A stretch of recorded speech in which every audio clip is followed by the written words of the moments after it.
talk about our main topic, which is what is currently going on in Davos, Switzerland. It is their annual World Economic Forum Davos conference that is, currently hosting thousands of world leaders and business leaders from across the world, and their little posh escape where they can go skiing and have ladies of the night for whatever article for $2,500. Yeah, that was a great article. It was about spurring the economy.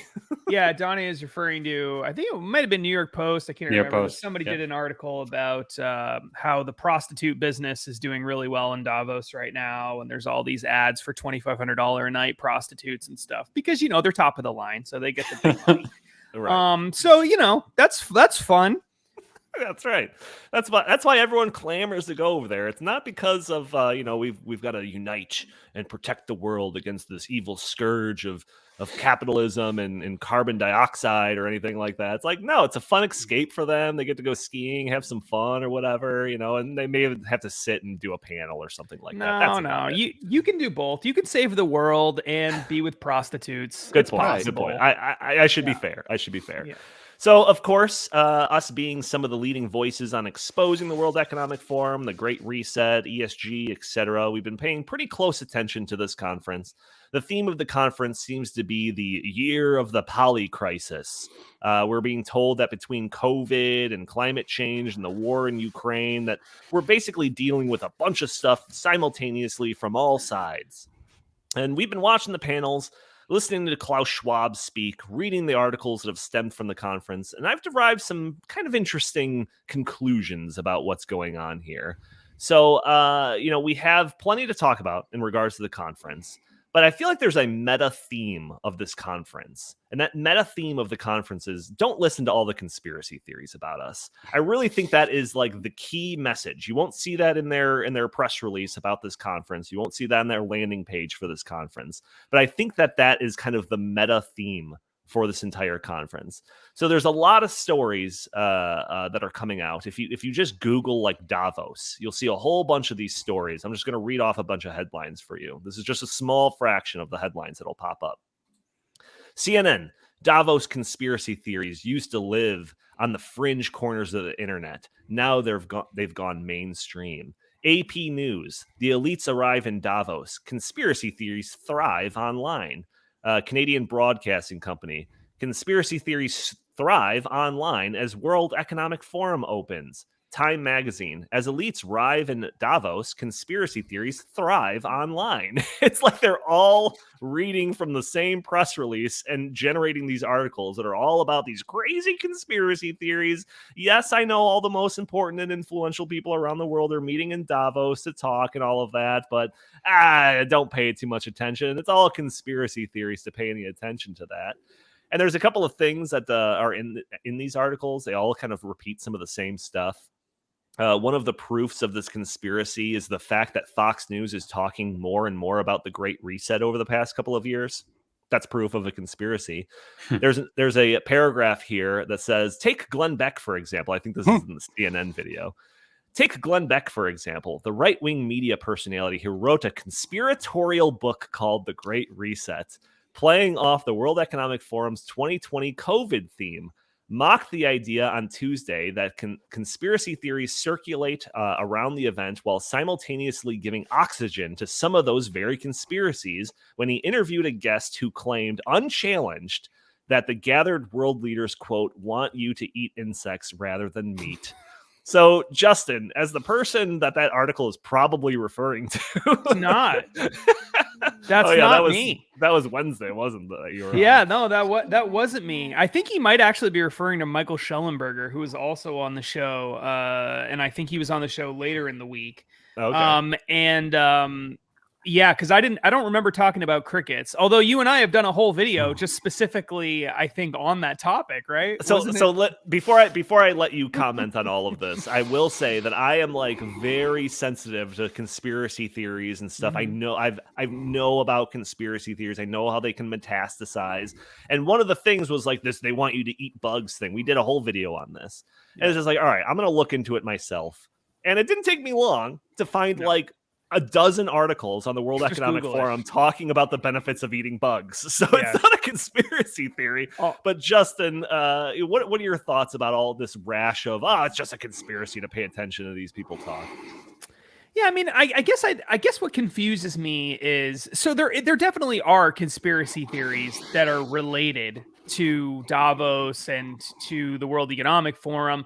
A lot of them, I think, have to do with like was COVID created by the World Economic Forum or the people associated with it to release on purpose into the world in order to cause all these problems? Like, that would be one conspiracy theory I've heard, and there are others, they definitely exist, but the conspiracy theories exist about everything. I mean, there are people who believe that the world is really flat and that there's this massive conspiracy to convince everybody that the Earth is not flat. There's conspiracies about the moon landing. There's conspiracies about all kinds of different stuff, right? So that doesn't mean that the moon doesn't exist, right? Or that people, like, obviously it does. It also, like, 9/11 was an inside job. That's a conspiracy theory. That's not true. I don't believe that's true. But 9/11 happened. So, like, the idea that we can just, say, well, because there's people talking about conspiracies around an event, that means the event must not be real, is ridiculous. Right. Of course, all conspiracies are based at least in a little bit of reality. It's not like we're creating conspiracies based on completely fictional worlds with fictional people in them. They involve real people and real worlds and real things happening. And real quotes that we directly quote. Right. Well, and that's the crazy thing. So the stuff that is real about the World Economic Forum and the Great Reset is so incredibly well documented that to say that it is obviously not true is completely ludicrous. All you have to do is read the quotes, read the research, they don't hide it at all. It's not it's not hard to prove. It literally is on. You could find most of what they would say is conspiracy theory. You could find most of that well documented on just one website, on the World Economic Forum's website. That's all you have to do. Just go there and read a bunch of different articles from them, and you will find almost anything that you can think of on there. So I don't really even understand what they're saying. I'm going to give you another opportunity to talk about this, because I have another article later that I want you to comment on. But Chris, the corporate media, have they been paying attention to this Davos thing at all? And if so, is it in the context of this is all just conspiracy theory talk? No, they're not even mentioning it. They are completely obsessed with George Santos right now and all his shenanigans, which I wouldn't go into. But Donnie, I think this shows how thin-skinned they are. And, just how hypersensitive they are, because as Justin said, this is all on their website. They have made speeches about this. We have them quoted saying all these things. But then when you say it in public, it's don't say that. You're a conspiracy theorist. It's crazy. I don't know what to make of it, beside the fact that the mainstream media wants to protect them. And these people have a tendency to say things and write things on their website that are outrageous and nonsensical. And sometimes, the people get onto it, they catch onto it. And what happens most of the time on the World Economic Forum, it's just memory hold. It just disappears. So they have quite a history of taking down links and stories that are basically being mocked in the press, because if there's one thing these people don't like, it's when you mock them. Right. Yeah, Jim, you and I had a similar thought almost simultaneously last night. I took a look at some of the panels. Not a whole lot of striking titles to the panels. I watched a couple and only took a couple of notes. There was nothing too thrilling in the panels I watched. Then I watched Klaus Schwab's opening speech for the conference, and it was mostly boilerplate, uninspiring rhetoric that you expect to hear from these guys. The world's in crisis, climate change, war in Ukraine, but this gives us an opportunity, and if we all can manage to work together, then we can overcome blah, blah, blah, blah, blah. It was like the same old stuff that you always hear. And that's when the thought struck me. is this entire year's conference dedicated to dispelling the idea that these people have aims to control the world?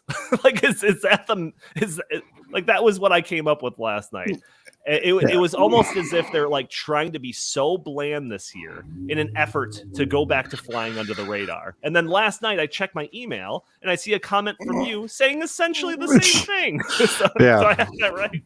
You have that right. Yeah, I think they're trying to bore us to death so that we'll stop paying attention to them. Right. That seems to be a pretty reasonable conspiracy theory, or also known as explanations for what's going on. But yeah, this whole conspiracy theory stuff, I mean, it's maddening because, as Justin pointed out, if we can quote things you've put on your own website and talk about them and not even extend the logic of what you've put on your website very far, not very far at all, just reading what is on your website, just playing videos that say in the future, you will own nothing, you will have no privacy, and you'll never be happier.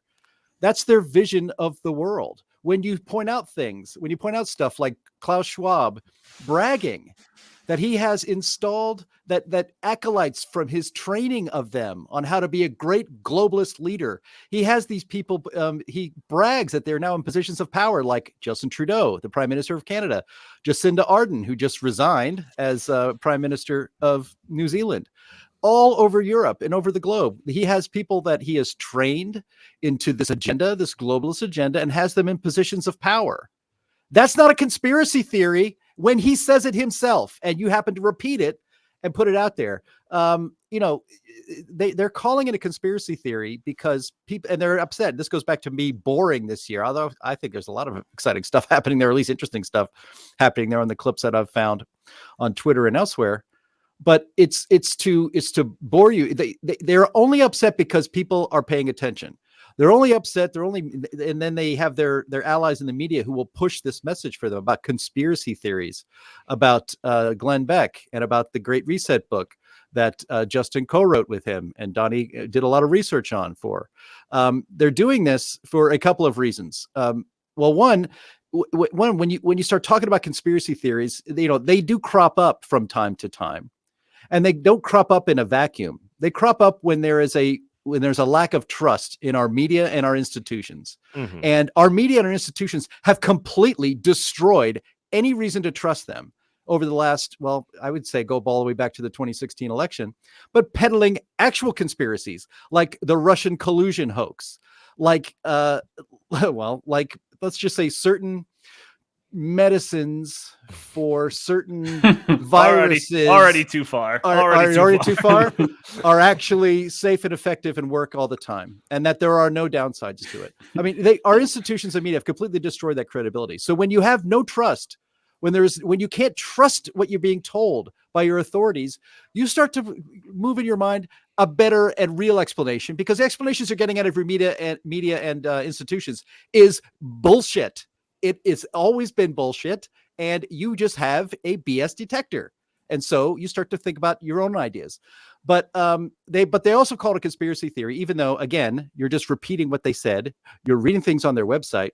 And it's a signal to the normies out there, not guys like us and the listeners to this podcast and those who watch on YouTube, who are really into these topics and research them and read about them all the time and talk about them amongst ourselves and with friends. They're trying to signal to the normies that, oh my God, if you're listening to anything those people are saying, you're in the out group. You really should be socially ostracized, because that's wacky conspiracy theory stuff. Actually reading what Klaus Schwab says, or actually playing a clip from Klaus Schwab, that's conspiracy theory stuff. And so it's very effective. That's why they use it, because it gets normal people who have lives that don't involve exploring and researching these sorts of things a reason to just never pay attention. And that's what they want. The only thing they're mad about, if they're even mad, I think they're so powerful, they really don't really feel any threats. But if they're feeling anything at all, it's because people are starting to pay attention. These people just can't keep their mouths shut. They should be saying they shouldn't be saying all these silent parts, the quiet parts out loud, but they just keep doing it. And the only thing they're upset about is that people are starting to pay attention. And it's because of the book, The Great Reset, the work that Glenn Beck and Justin Haskins and you, Donnie, have done, and the work of the Heartland Institute and others. And yeah, you see a lot of momentum and a lot of people talking about all of this now that they weren't talking about it 2 years ago. And I'd hope that's starting to get the people at the World Economic Forum just a smidge worried.